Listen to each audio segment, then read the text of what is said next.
Mientras tanto vamos a cambiar ahora de tema, vamos a hacer uno de los temas fuertes que se ha tocado mucho durante estas últimas semanas con la enfermedad que tuvo Martín Carrizo, que lamentablemente se llevó su vida la semana pasada después de tanto sufrimiento, tanto padecimiento.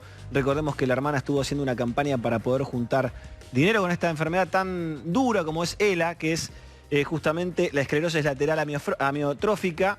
Y justamente vamos a hablar con el fundador de ELA Argentina, que es Darío Riva, que fundó la asociación para asistir a quienes lo padecen, ya que justamente también su padre tiene este diagnóstico. Así que ahí estábamos viendo imágenes de Martín Carrizo, un musicazo que ha tocado con Gustavo Cerati, con el Indio Solari, con tantos grandes, y que tuvo que empezar a dejar de tocar porque su cuerpo justamente no se lo permitía. Es una enfermedad tan degenerativa y tan cruel que viendo a Esteban Bullrich también, exactamente, tan triste para quien lo padece y para el entorno, ¿no? Tanto la familia, los amigos que ven cómo se empieza a degenerar el cuerpo. Así que vamos a charlar con Darío Riva para que nos cuente un poquito sobre esto, a qué cosas hay que estar atentos, cómo se puede ayudar en el tratamiento y otras cuestiones. Darío, bienvenido y buenas noches aquí para estar aquí en Redespiertos. Gracias por esperarnos.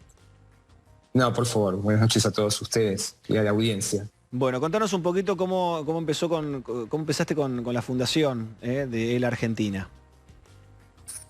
Allá por el año 2011, hace 10 años atrás, le diagnosticaron ELA a mi viejo y a partir de ahí hice una convocatoria por redes sociales para formar una asociación civil que permita ayudar a transitar la enfermedad a los pacientes, por supuesto, y a todos sus entornos familiares de la manera más aliviada posible y con la posibilidad de formar una común unidad que permita ayudarnos entre todos y tratar de sobrellevar este proceso y este tránsito de la mejor manera posible.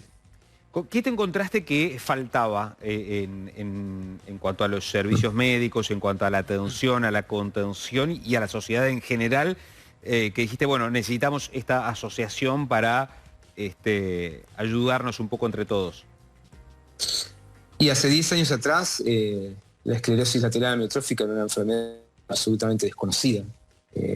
Transitábamos en absoluta soledad, con absoluto desasosiego este proceso y nos faltaba todo, nos faltaba la posibilidad de tener una unidad de atención, los grupos de autoayuda, la defensa de los derechos frente a la vulnerabilidad de los mismos, de los sistemas de salud, tener información científica, investigación, poder conocer qué está pasando en el mundo de la ELA, qué es lo que se necesita, acceder a la medicación, a los tratamientos de vanguardia. Bueno, estábamos en absoluta soledad. Por suerte, en estos últimos 10 años se ha avanzado muchísimo respecto a la investigación de la visibilidad de la ELA.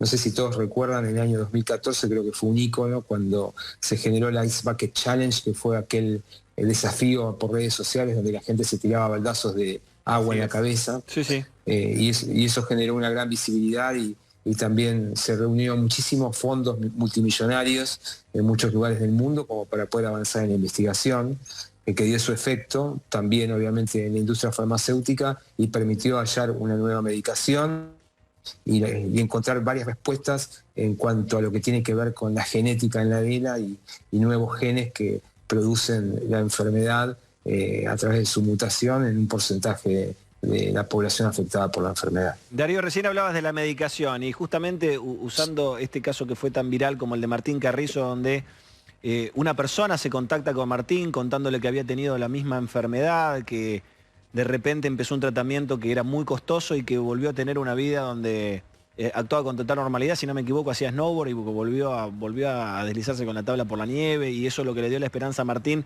para poder empezar con este tratamiento. Si Martín hubiese podido seguir con este tratamiento tan caro, hubiese tenido otro estilo de vida, hubiese mejorado, porque sabemos que son tratamientos que son carísimos y que ni siquiera se hacen aquí en el país, ¿no? Bueno, ese tema es un tema muy particular. Oportunamente salimos a clarificar ese asunto a la sociedad afectada por la ELA y a la sociedad civil. El tratamiento por el cual Martín había accedido en Estados Unidos era un tratamiento absolutamente fuera de rigor científico, no tenía ningún tipo de rigurosidad. ¿Era algo experimental? Absolutamente experimental, que no tenía ninguna garantía de resultado. que nosotros consideramos que era una estafa por parte de la clínica, lo hice público en muchos medios de prensa. Bueno, lamentablemente esto sucedió, y incluso también Gudner Schoppner, que fue la persona que lo incitó a transitar este tratamiento, lamentablemente falleció en una de sus aplicaciones en la clínica. Así que lamentablemente no era el tratamiento más apropiado. Mirá. Pero nosotros respetamos absolutamente las decisiones de las familias en cuanto a cómo afrontar la enfermedad, si quieren hacerlo a través de un tratamiento experimental o lo que fuere. Lo respetamos absolutamente, no ponemos en tela de juicio. Juega mucho la desesperación las también, decisiones. Darío. Y sí, a todos nos pasó, ¿no? En el caso mío también con mi papá, así como a cientos de afectados, aparecen muchas personas que no tienen escrúpulos y generan expectativas o falsas esperanzas, que no son esperanzas lamentablemente, pero bueno, acá no se pone en tela de juicio a la familia ni al paciente las decisiones que toma, sino de estas personas que promueven diferentes tratamientos experimentales que no tienen ningún tipo de aval, ni son sometidos a revisión de nadie, y generan después este tipo de consecuencias. ¿Hay más casos actualmente de los que había en otros tiempos? ¿Y se sabe si es así, por qué? Mira, nos debemos un estudio epidemiológico en la Argentina, por lo menos, pero si traspolamos guarismos internacionales que tienen registros mucho más científicos y mucho más precisos, se habla de que prevalecen con la enfermedad entre 5 a 6 personas cada 100.000 habitantes. Es decir, que en Argentina podríamos tener una población que supera los 3.000 afectados por la ELA actualmente viviendo con la enfermedad. Claro, ¿y esto se ha incrementado en la actualidad respecto de 50 o 100 años atrás? No lo sabemos. No, no tenemos algún registro de comparación. Esto es lo que tenemos hoy, traspolando, vuelvo a decir, registros internacionales. En Argentina, una de las cuestiones que tenemos que hacer es un estudio epidemiológico y conocer a ciencia cierta en qué situación estamos, si estamos con esos guarismos o no. Pero bueno, esto es un estudio que amerita hacerlo, que en su momento hicimos una iniciativa piloto con el Ministerio de Salud hace un par de años atrás, y lamentablemente por falta de recursos no pudimos continuar. ¿Y se avanzó algo respecto del conocimiento de las causas o qué es lo que puede disparar un caso de ELA y cuáles son las posibilidades de prevenirlo? Las causas siguen siendo un misterio, lamentablemente. La ciencia todavía no dio una respuesta precisa al respecto. Se habla que puede ser una conspiración vinculada a la genética, donde hay 42 genes mutados relacionados con la ELA. ¿Predisposición, digamos? Sí, hay un tema en un porcentaje genético, donde se han descubierto, te vuelvo a decir, 42 genes vinculados a la ELA. Hay un tema de edad también, vinculado a las causas. La edad promedio es de 54 años, aparición del diagnóstico.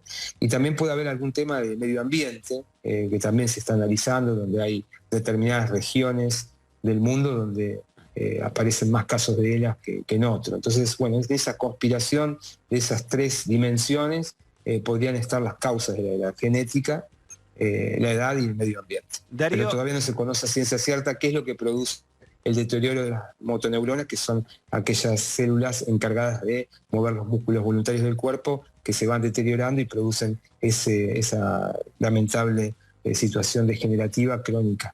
Darío, ¿cuáles son los síntomas que hay que estar atentos, con los que se empieza lamentablemente con esta enfermedad, que hay que absolutamente ir bien rápido a contactarse con un médico y hacer una consulta?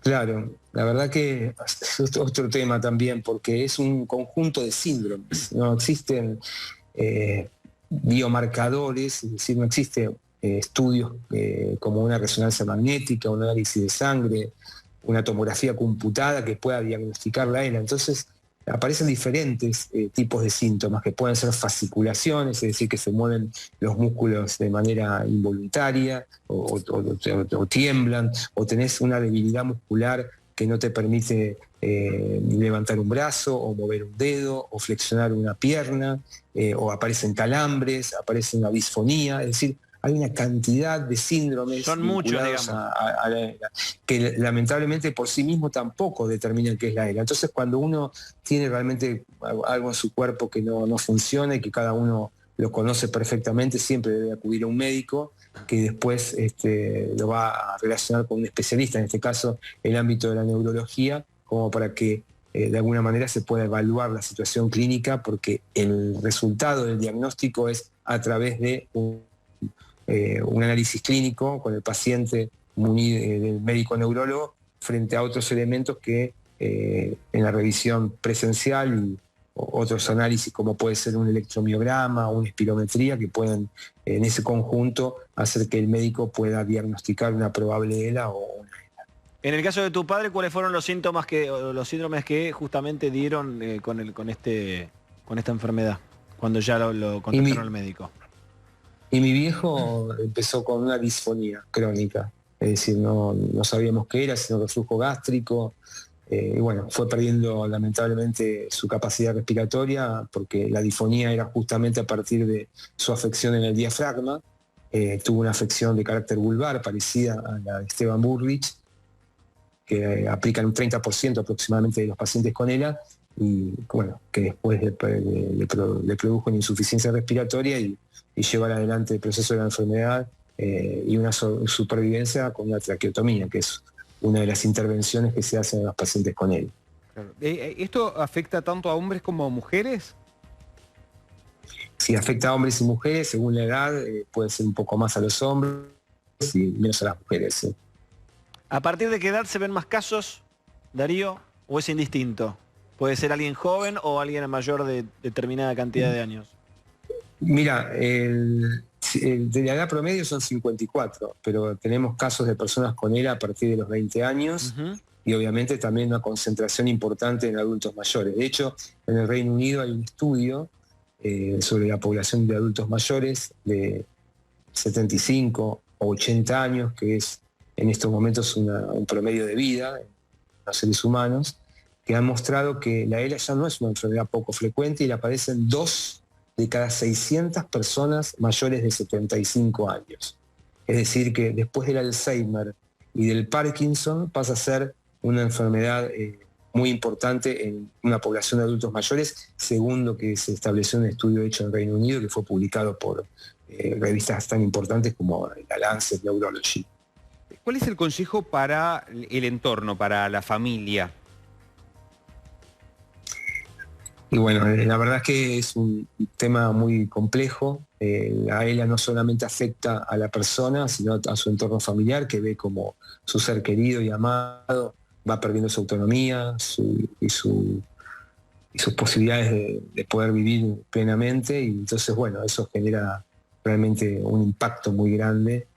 Hay que acompañar a la persona con ELA, ni empujarla, ni detenerla, sino acompañarla en sus decisiones, en todo el proceso, y se necesita sin duda una necesidad de apoyo también de profesionales. Nosotros de la asociación brindamos todo ese apoyo y contención, no solamente a los familiares, sino también a los pacientes, ¿no? ¿Cuáles son justamente las mayores inquietudes con que se acerca la gente, inquietudes, miedos, temores, sensaciones que les plantean los que se acercan por primera vez ahí a la Fundación?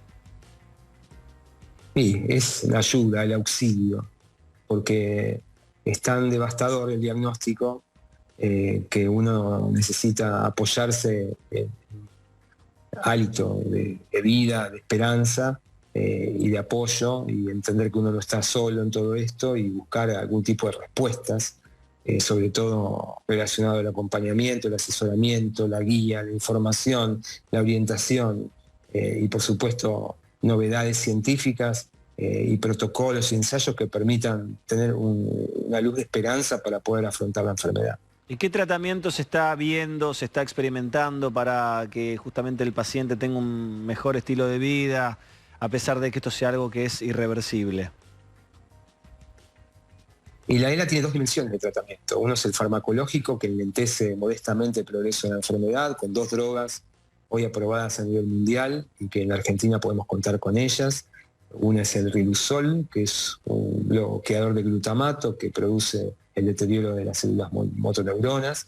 El otro es el agravone, que es un inhibidor de radicales libres, que es otra sustancia que también genera la excitoxicidad de las células motoneuronas, y ambas, este último de carácter endovenoso, son los tratamientos farmacológicos disponibles en Argentina. Y por supuesto la otra dimensión tiene que ver con un tratamiento multidisciplinario, donde diferentes disciplinas de la medicina y auxiliares apoyando el proceso de la enfermedad. Y esto va encabezado por un médico clínico, un neurólogo, apoyado por un médico neumonólogo para el tema respiratorio, y kinesiólogos que también apoyan todo lo que tiene que ver con el deterioro muscular, de médicos fisiatras para lo postural, obviamente también un fonoaudiólogo vinculado a todo lo que tiene que ver con la fonación, un nutricionista que es fundamental para poder seguir adelante en el proceso de la enfermedad, estar bien alimentado y bien nutrido para poder enfrentarla, y obviamente todo lo que tiene que ver con la enfermería.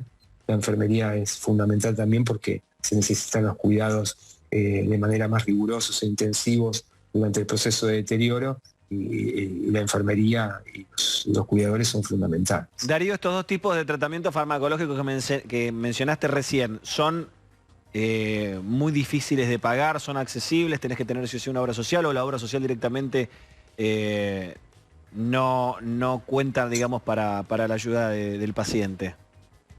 A ver, la ELA es una enfermedad discapacitante, con lo cual las personas con ELA deben contar con el certificado único de discapacidad, que es la herramienta para acceder al 100% de los tratamientos de manera sin costo alguno, Bien, que deben ser soportados como obligación por los sistemas de salud de cualquier índole, provinciales, sindicales, prepagos, privados, que sea, y los pacientes con ELA deben ser protegidos de esa manera.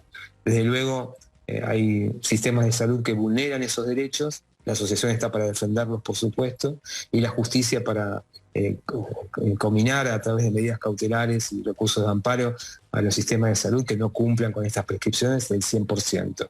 Pero también tenemos una Argentina tan desigual, con el 50% de gente quizás por debajo de la línea de pobreza, que en cualquier lugar del país no tienen acceso a la medicación porque no tienen ningún tipo de cobertura, y a veces los hospitales públicos tampoco están a la altura de las necesidades, aunque hay algunos que sí, gratamente sorprendidos en algunas provincias o en algunos lugares del país, donde tenemos referentes nosotros en todos los países, en todas las provincias, y bueno, es toda una lucha, y realmente, bueno, desde el punto de vista legal y estructural, no debiera haber ningún problema, pero sí los hay, evidentemente, por esta situación de desigualdad, inequidad, y también por la vulnerabilidad de los derechos de los pacientes.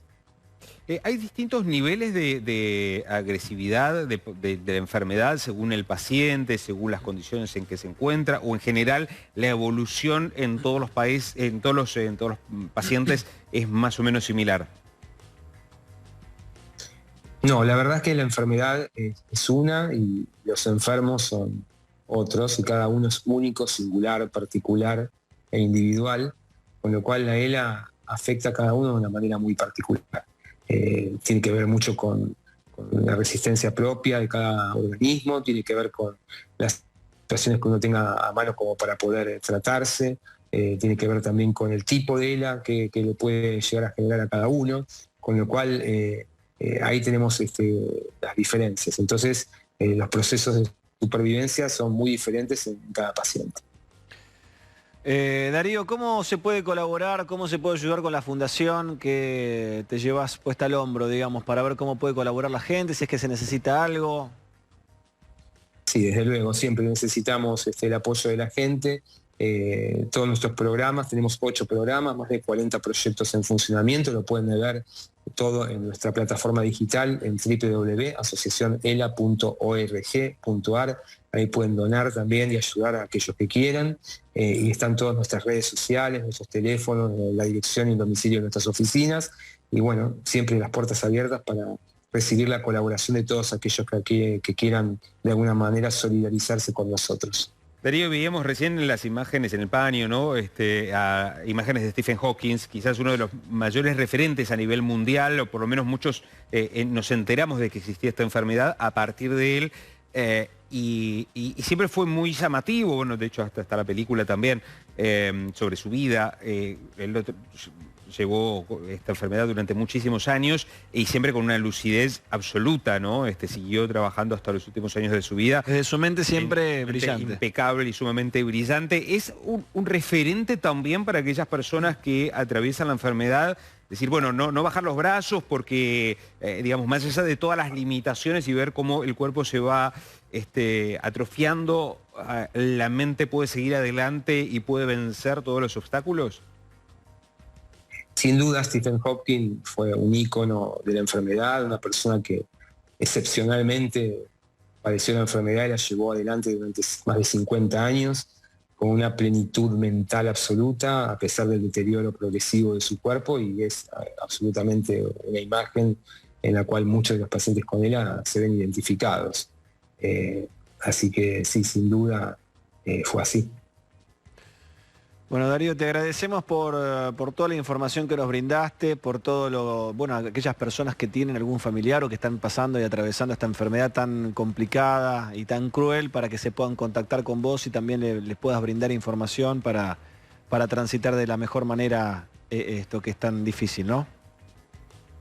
Bueno, muchísimas gracias a ustedes por darnos este espacio, que la asociación está abierta para toda la comunidad afectada, es un centro de referencia y bueno, tenemos todo un equipo profesional en diferentes áreas que los va a ayudar en la medida de nuestras posibilidades y acompañarlos en este proceso. Te mandamos un abrazo grande, Darío, gracias por todo lo que haces. No, muchísimas gracias a ustedes y nuevamente un fuerte abrazo y que tengan todos muy buenas noches.